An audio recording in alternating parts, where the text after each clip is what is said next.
I imagine entire families wiped out in the dead of night, again and again, across small towns in America. No fingerprints, no witnesses, just blood, an axe, and a single clue: a passing train.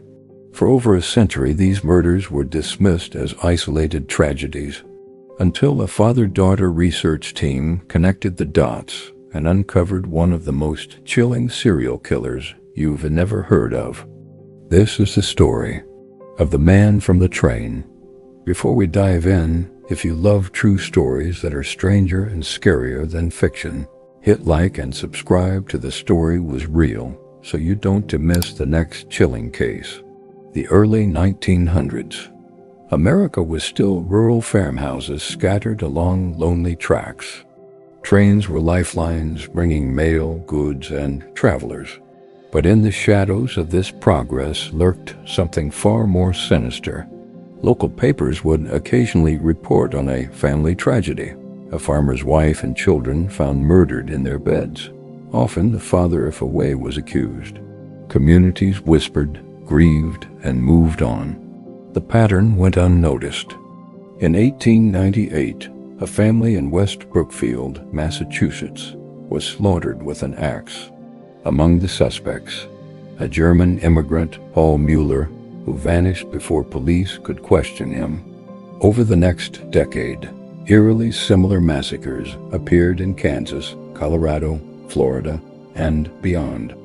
Always near railroad lines, always entire households, sometimes with small details repeated.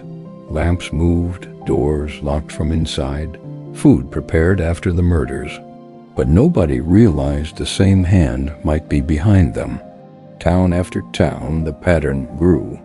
In 1911, in Colorado Springs, the Wayne and Burnham families' neighbors were both murdered the same night. Authorities were baffled. Just months later, the Villisca axe murders shook Iowa. 8 people killed as they slept. To this day, Villisca is one of America's most famous unsolved crimes. At the time, the press fixated on local suspects. Nobody asked if a traveling killer stepping off a midnight train could have done it. Fast forward a century. Retired baseball writer Bill James and his daughter Rachel began combing through old newspaper archives. They weren't crime historians, just curious. But as they plotted dozens of cases on a map and timeline, a shocking pattern emerged. The killings all clustered near small-town railways. Most occurred within walking distance of a train stop. Many victims were struck with the blunt side of an axe, often their own household tool. Lamps were consistently covered or moved, perhaps to control light without waking neighbors. And then, the killer would disappear, boarding the next outbound train before dawn.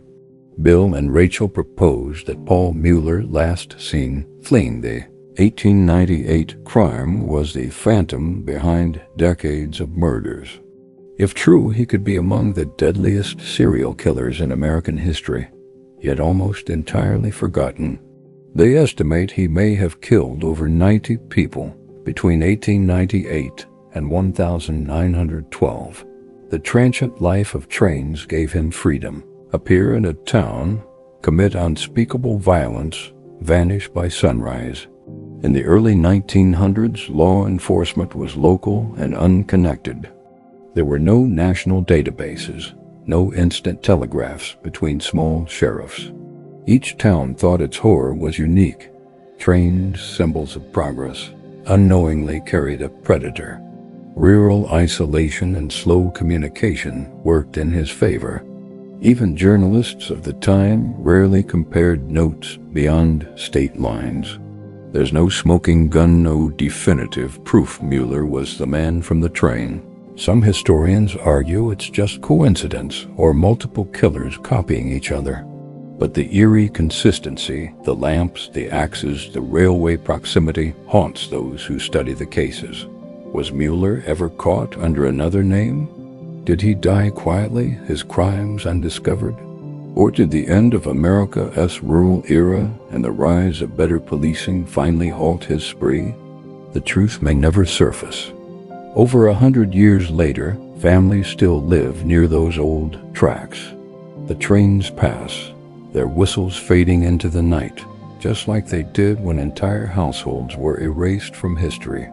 The idea that a single man could ride the rails and silently terrorize a nation is both horrifying and unforgettable. If you found this story chilling, give this video a like. It helps more people discover it. And subscribe to The Story Was Real for more true tales where reality is stranger, darker, and scarier than fiction. Thanks for watching.